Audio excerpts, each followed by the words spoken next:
Hey, obviously from this video I've got another obvious title here, but I'm going to be detailing my process from high school athletics to collegiate and Division I athletics. Hopefully this video will provide tips to someone looking to go through that process or any information that you need. This video was suggested to me by an Instagram follower, Ro Stern, so thank you, Ro. I appreciate the suggestion and hopefully it blows up.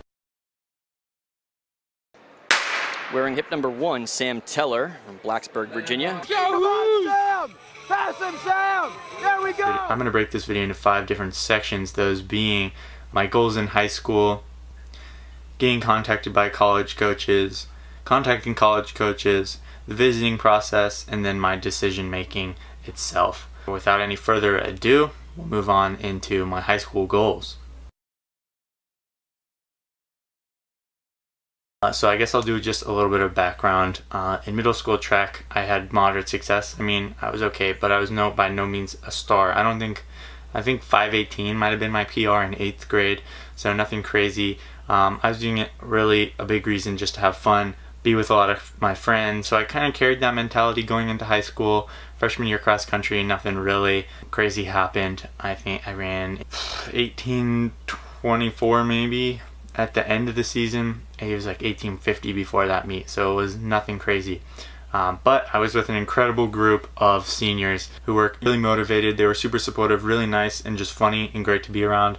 They were really inclusive to the freshmen.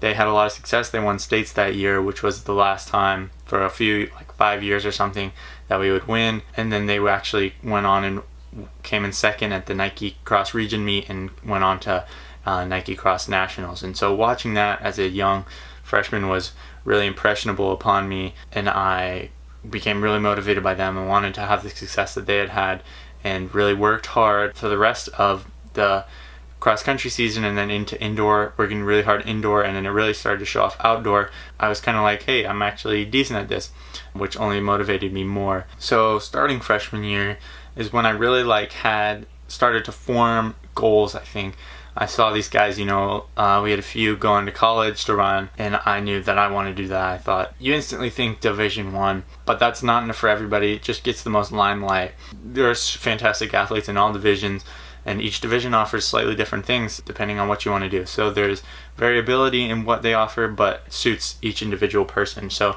I'll talk about the college process in general, but I've been through the Division I process, which is a little bit different than all the others. So it'll be slightly leaning towards that. Anyway, back to my story. Freshman year, I wanted Division I. That's classic freshman, but that's what I wanted. I had my mindset on CU Boulder because I loved Colorado, and then from there on into sophomore year, my focus became to just be dropping times, and I really started to stand out sophomore year. And then into junior year, I was focusing on getting my times to desirable college levels by the outdoor season of my junior year, since that's pretty much the last outdoor season to look at before they start visiting and recruiting. Part 2 is getting contacted by college coaches. I remember getting my first letter in the spring of my sophomore year of high school. It was by Christopher Newport University, a small D3 school in Virginia, but I was ecstatic. Someone had noticed me, and I felt really special about that and really excited. I didn't get any more sophomore year. Coaches don't really contact sophomores. It's not even really supposed to happen, but it did, and I was excited. But then moving into junior year, I started getting emails, mostly from smaller schools, and then I'd get letters from a lot of schools too. Bigger schools tended to send letters. It wasn't until January of my junior year that I finally got a letter from the University of Virginia, where obviously I have ended up. But throughout that time, getting contacted, I was hoping the one school that would contact me was Colorado, and so I just kept focusing on that and hoping that they would contact me. But I was really honored just that whole time to be getting contacted at all by anybody, and keeping my fingers crossed for some schools that I was really interested in that would notice me by the times that I was hitting. And so I kept focusing on that and hoping that I would continue to be contacted by these coaches. Junior year in the fall, I started doing my own reaching out to coaches. Most program websites will have a questionnaire that you can fill out.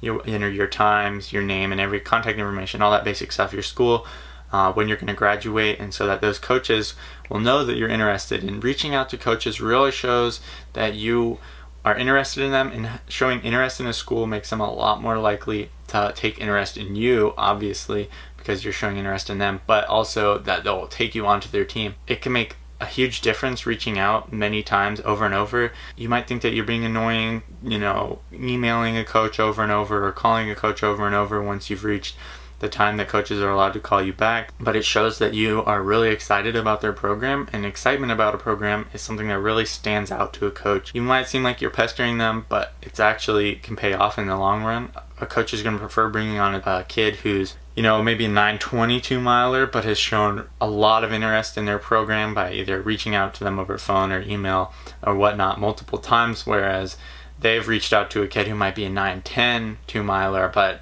who isn't super interested. They're going to be much more focused in that 920. So if you're looking to go to a school, definitely be contacting the coach over and over, showing your interest, letting them know that you're excited and believe in what they're doing, and that can help go a long way.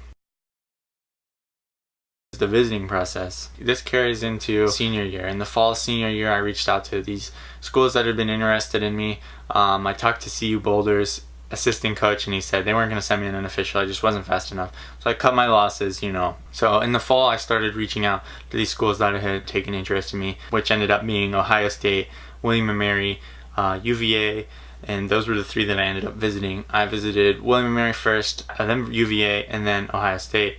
And my big factors that I looked out for was just my overall feel, my gut feeling, which can be hard, but I tried to see which team I liked hanging out best with, the coach whose program I liked and what he did, and who I just had the best personality feeling of, and then what the facilities were and what the school itself had to offer in terms of academics, but also athletics. What you can expect from a college visit is you'll be paired with a host that's a first year, a freshman, and you'll stay 1 or 2 nights in the dorm with them, and you'll attend practices or runs. You're not allowed to practice in front of college coaches due to NCAA eligibility rules, but you go see what a practice is like. You'll usually get to go to the dining halls with the first years, maybe go to classes if that's what you're interested in. Just kind of get the whole experience so you know what that school is like and get a feel for everything, which is really good when it comes down to your decision. At the end of these visits, you'll usually meet one-on-one, or your parent might be there with the coach, and they'll kind of lay down what they expect, what they thought of you, and things like that. It can be really nervous, but you have to try and keep calm. You have to think that these coaches do this all the time, and so it's nothing crazy or super serious. Even though it might feel that way to you, but you got to try and relax too. But anyway, the coach will tell you whether or not they're interested in having you on the team, if they think that you have something that they can offer, which is the first thing, and obviously that's important because that's a yes or no whether or not you'll be on the team.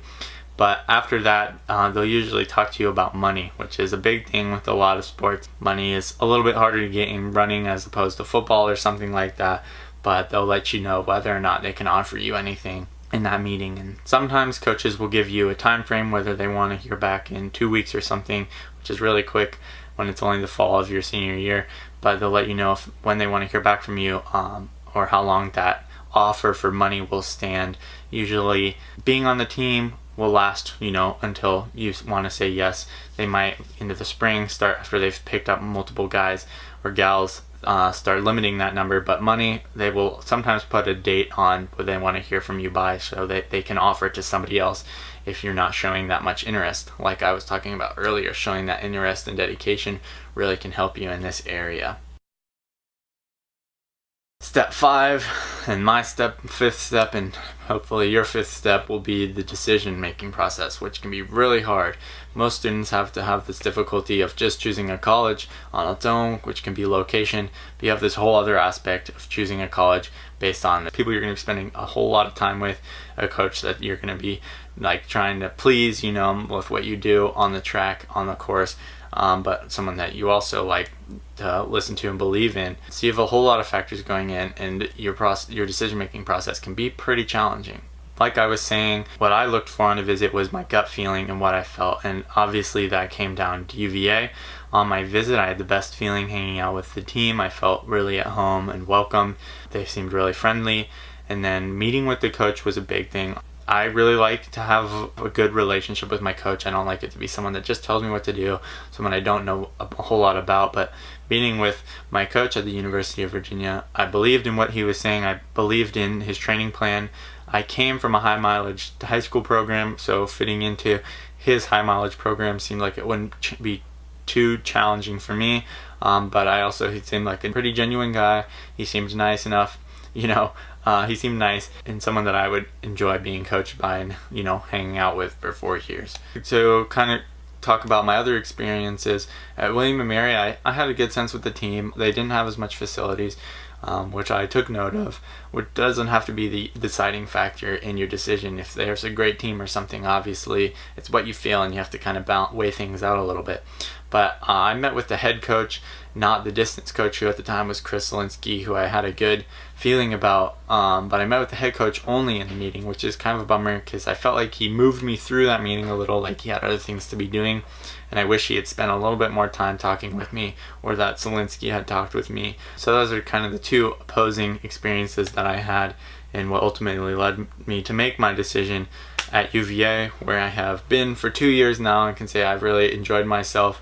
I've had my injuries, I've had some success. Hopefully we're moving up still, but really enjoyed my time there so far, and I still have a great rapport with the team, and I really enjoy being coached by my coach for the past 2 years.